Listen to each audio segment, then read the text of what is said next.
Good morning, everyone. This is Mary Weber. I am Travel Guru Girl, and today I'm going to give you a travel inspiration of going to Rome, Italy. A couple of weeks ago, I did a Facebook Live, but it didn't show any pictures. So today I'm just recording the same one just to give you a little bit more visual impact because travel, as you know, is visually stimulating. So it's really the way that you should, maybe view and get inspired to go.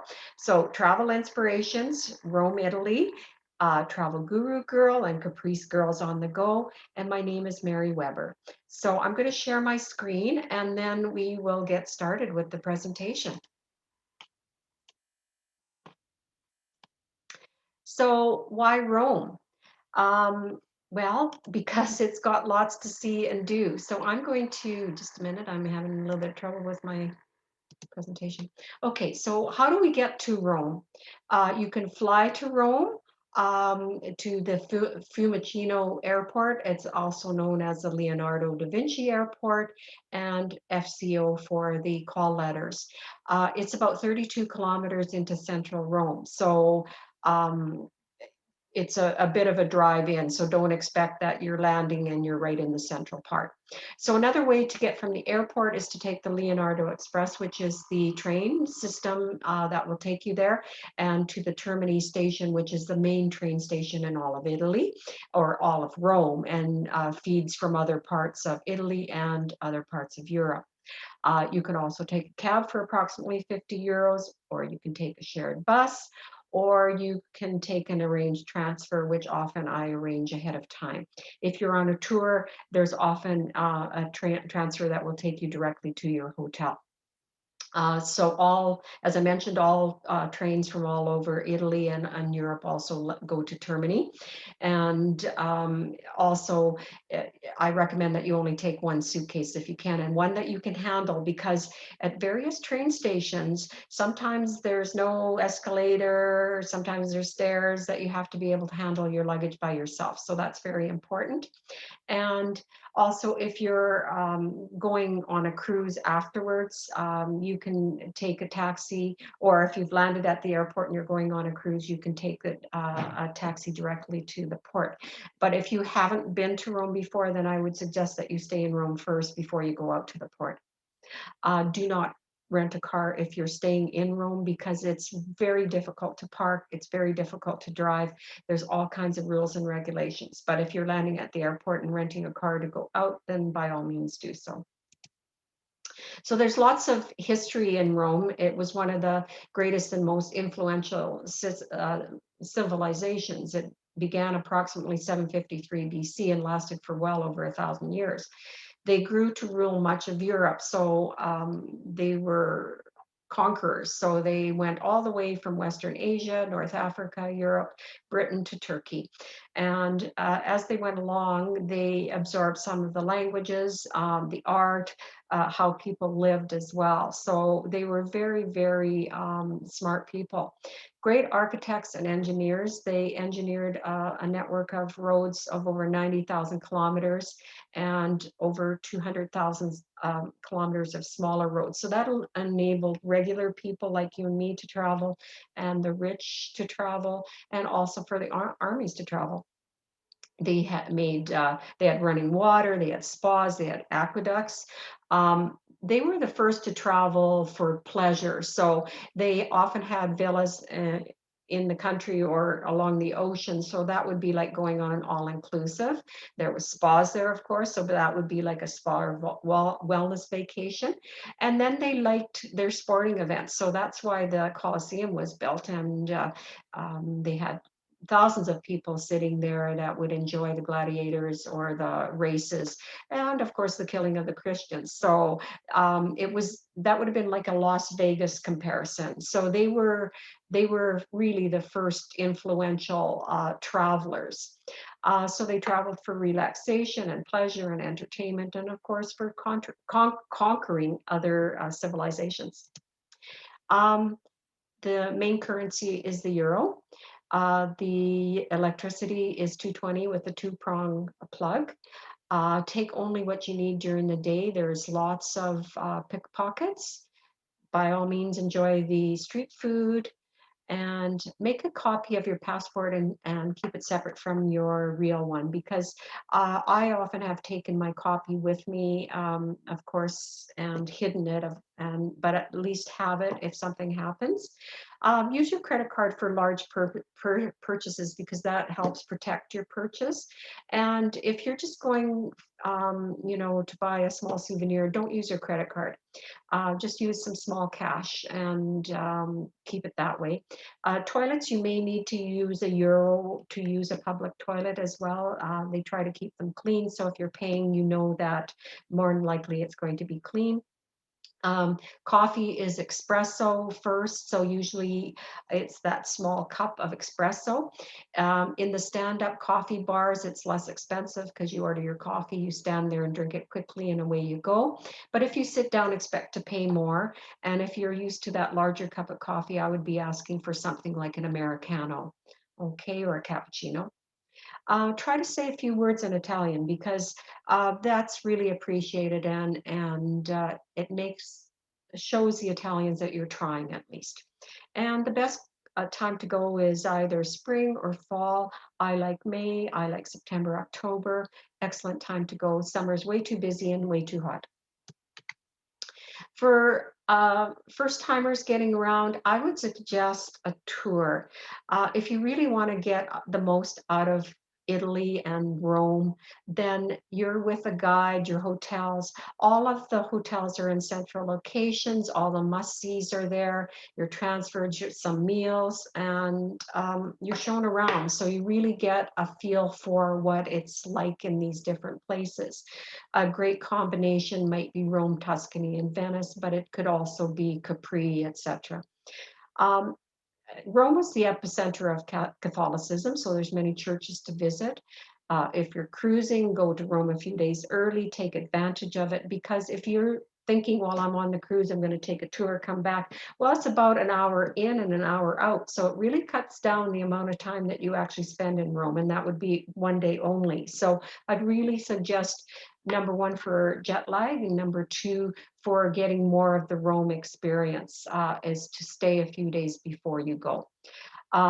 Eating is slow and relaxed, so don't expect to be rushing your food. It could be multi-courses, but they like their food as we do, but we rush a lot of times. So they've learned to live a little and it really love their food and experience it. Gelato is good when it's a hot day, and the metro is really easy to get around on. There's really only two main lanes, so from lines. So going from the Termini to anywhere is pretty easy. And from the Termini station, you can go anywhere in Italy, so it's great. So once you're done your trip, then of course you can take the train out or you can take the plane out. And day trips to Pompeii are also possible from Rome as well. So Rome is known for history, art, food, and wine. So that's what you're going for. You're going to see that or view that experience. The Colosseum was a symbol since 80 AD, and some 50,000 spectators gathered in the theater. It's Imagine being there when they had the gladiators and all the people were cheering and it was just wild in there. Um, it's a must see, but also to see how vast it was, you have to go inside and listen to a guide and to get really more out of it. So don't just drive by and say, oh yeah, I saw the Colosseum. The Circus Maximus is the massive area that they had for the chariot races and the games and their ceremonies. And it was the largest stadium in the Roman Empire. And they did a major restoration in 2016. So you can get a better view of this. So even if you drive up to it and have a look around, it's well worth seeing. The Roman Forum. So if you were looking at Rome and looking down, like by air or whatever, a lot of Rome is very walkable. It's a sprawling mass of ruins, and all the temples, the courts, the markets were all in this area here. So they've excavated so much, so you can get a feel for what it was like during that time period. So again, I would go with a guide for this particular to see this, because really you wouldn't understand what went on here unless you've got a guide that tells you. St. Peter's dominates Vatican City, and its dome can be seen all over Rome. So it was built on the site of St. Peter's crucifixion, and over his tomb. So it's, again, the main place for the Catholic Church and the burial place of many of the popes. It's has priceless works of art. It's next to the Vatican museums. You can often get an audience with the Pope on Wednesdays. If you're on a religious tour, then often that may be included if you're in Rome on a Wednesday. But if you're an individual and you want to go, tickets are available. You have to pick them up the day before. You can't do that online. And you can sometimes see him on Sundays giving a message from up on his balcony. But since we haven't got back to travel, we don't know exactly how that's going to turn out in the next little while, but certainly well worth seeing. And again, seeing the catacombs is also very interesting. The Sistine Chapel is part of the museums. It was decorated by Sandro Botticelli, and also a lot of the painting of the ceiling was done by Michelangelo, and it did take him quite some time to complete that. He really was more of a sculptor, but he was asked to do these paintings, and he did an absolutely stunning job. Now, you have to be silent when you're in there, and also you cannot take pictures. So if you want a picture, you'll have to buy a postcard or something like that. The Vatican museums are right next, as I mentioned, right next door to St. Peter's, and so you'll see many, many different. They go on for kilometers basically, and so if you take a tour, again, you'll get a lot more out of it. So there's the Raphael rooms and the ceiling in the Sistine Chapel and the gallery of tapestries and maps. It's just absolutely well worth seeing. The Pantheon is recognized for its massive dome and oculus, and since AD 125, this temple turned into a church has astounded visitors with its beautiful architecture. And its dome is still the largest unreinforced concrete dome in the world. So that's what makes it unbelievable as to how they actually did this. So here's the outside of it. Again, it's not too far down the street from the Trevi Fountain, and then just beautiful, beautiful inside. The Trevi Fountain is that ornate fountain that you see in pictures. And it has the Greek god Oceanus, and is surrounded by tritons, seahorses, etc.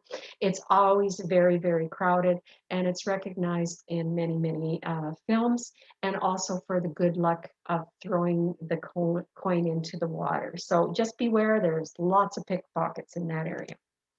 The Piazza Navona, again, another famous square, cafes, buskers, etc. It's just a beautiful area to walk around in.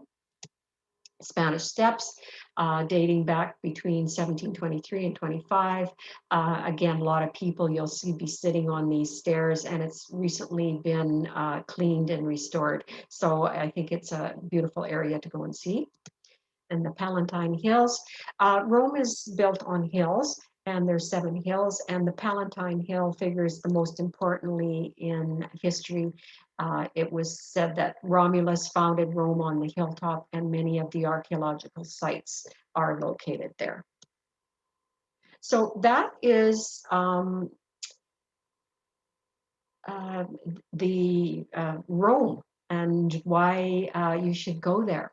So again, I thank you for being here. I had thank you, and grazia, and ciao. And who knows, maybe we'll talk about Paris or Barcelona, or we'll go into Tuscany. And again, my name is Mary Weber, Travel Guru Girl, travelgurugirl.com.